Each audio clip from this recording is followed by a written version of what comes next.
Sedang dicocokkan waktunya. Dalam waktu dekat seminggu? Iya, ya kita sedang mencocokkan waktu beliau, waktunya Pak Prabowo, mudah-mudahan tidak terlalu lama. Pertemuan Pak Prabowo dengan Bu Mega menjadi penting, ya karena kan sejak Lebaran Pak Prabowo belum ketemu dengan Bu Mega. Gibran gak berani pamit ke Megawati, Prabowo turun tangan temui Mak Banteng, Denny Siregar beri kritikan menohok.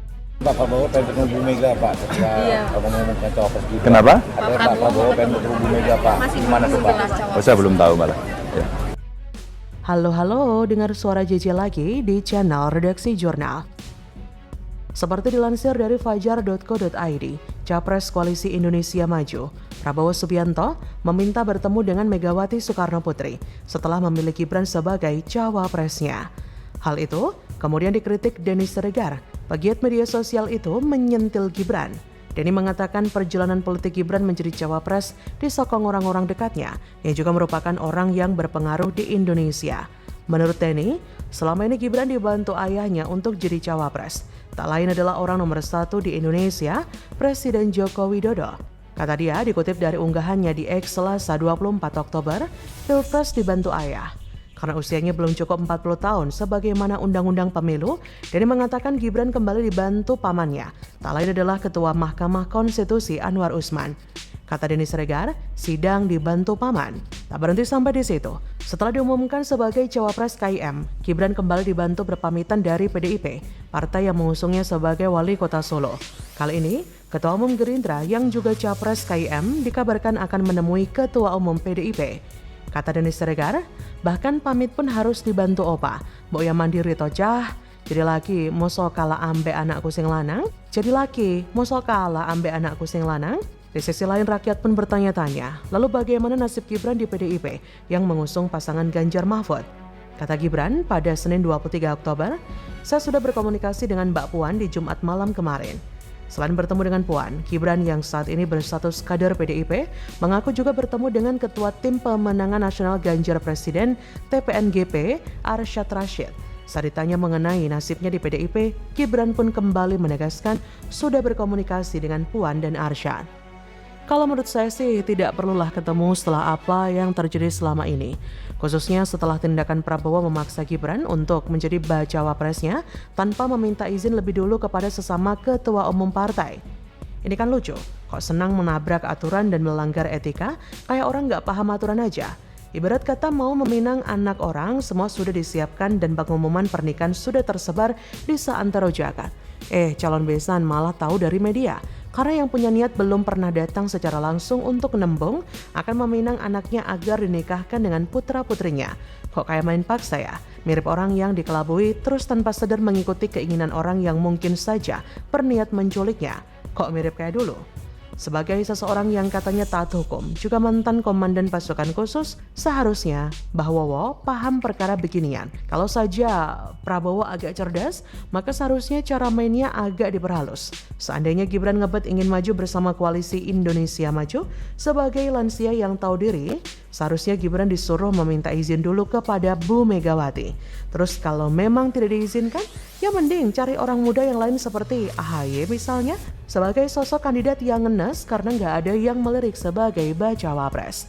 Cuma kini ibarat ungkapan, nasi sudah jadi bubur alias sudah agak terlambat untuk memperbaiki gaya pendekatan kepada Gibran. Image bermain politik tanpa etika kini seperti terstempel di dahi seorang Prabowo karena seenaknya sendiri mencomot kader potensial milik lawan politiknya, lalu berpikir dirinya bisa mengurus perizinan lebih awal. Jadi bagaimana sekarang? Ya kita lihat saja nanti sejauh mana Mak Banteng bersedia menerima kunjungan syarat hal politis ala Mbah Wowo. Saya harap sih tidak segampang itu menerima kedatangan pihak musuh yang sudah jelas akan berseberangan, juga berpotensi memecah belah soliditas partai pemenang 2 kali Pilpres itu. Kalau saya sih, big no. Bagaimana menurut Anda?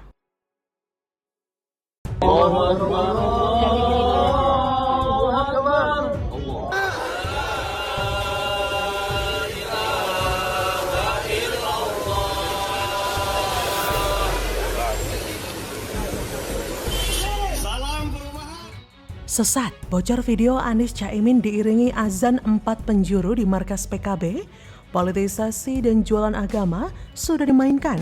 Netizen geram bukan main.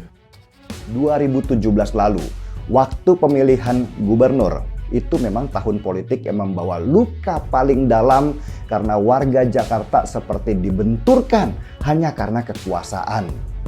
Dan Anies menang karena menggunakan masjid-masjid sebagai benteng penyerangan untuk memenangkan pertandingan. Anies Baswedan mengaku bahwa penggunaan agama yang dapat membelah masyarakat adalah hal biasa dalam kompetisi politik.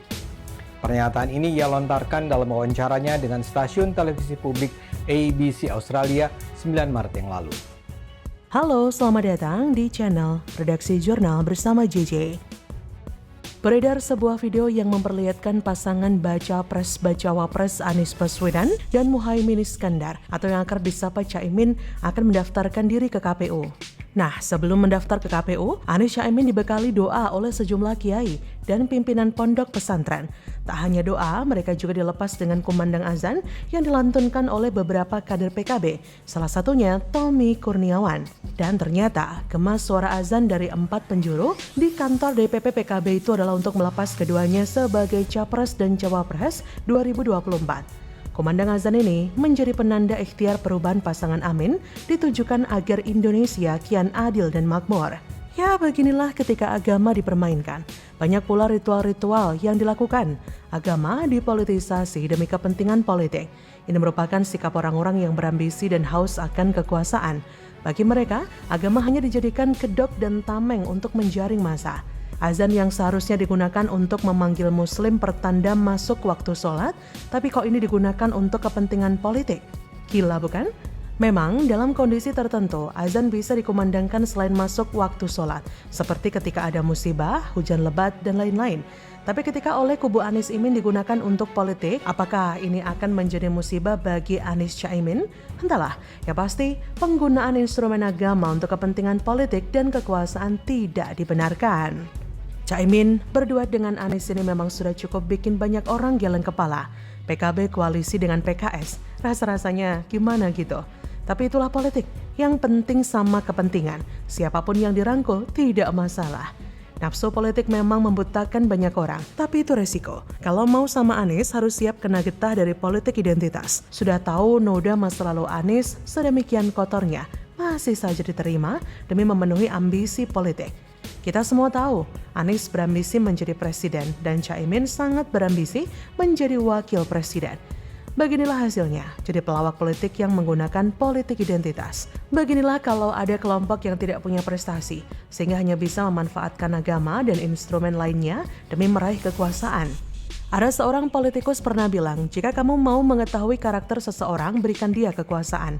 Dan saya sangat setuju dan kita bisa melihat bersama-sama siapa Anies Baswedan sesungguhnya. Bersama Caimin, ia melayani hasratnya tanpa memikirkan keinginan rakyat dan juga konsistensi dalam menjadi seorang pemimpin. Cara licik ini mengundang kecaman dan kebencian, dan sejarah ini sangat sulit dilupakan. Label yang disematkan terhadap Anies sulit bahkan hampir tidak mungkin dihapus. Anies katakanlah mau kembali seperti saat menjadi tim pemenangan Jokowi JK di Pilpres 2014. Itu pun sulit. Jadi agar tetap aman, Anies terperangkap dan tidak bisa kemana-mana, kecuali tetap berada dalam lingkaran dulu. Ibarat candu makin lama makin terperosok tak bisa lepas. Mau lepas pun sudah tidak ada pilihan yang lebih baik. Orang macam ini memang karir politiknya harus segera diselesaikan. Jangan sampai Indonesia pada akhirnya menyesal, melanjutkan penyesalan orang Jakarta mah hanya karena dipermainkan agamanya. Inti dari semua ini adalah di mana ada Anies, di situ akan ada politik identitas dan politisasi agama yang menyertai. Jadi, bagaimana menurut Anda?